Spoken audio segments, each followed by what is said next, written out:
Tonight. And while St. Louis is heading for one of its deadliest years in a quarter century, multiple viewers have messaged me to express alarm about the violence and ask what can be done.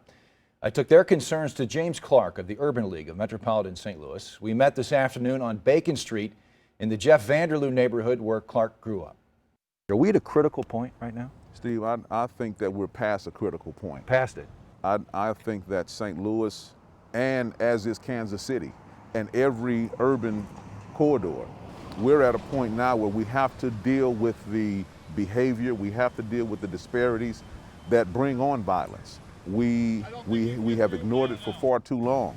You know, I have been on the front line, and St. Louis still has not realized that just beneath the surface is a very volatile culture. It's a very volatile landscape that must be engaged. What can be done now in the short term to stem the tide, to change things, to roll things back a little? We have got to scale up outreach. You have single mothers who are raising young boys who they can no longer control.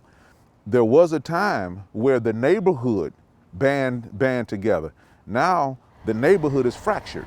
So we've got to be able to come into the neighborhoods and put an infrastructure in place that can resource families and that can give individuals the help that they need.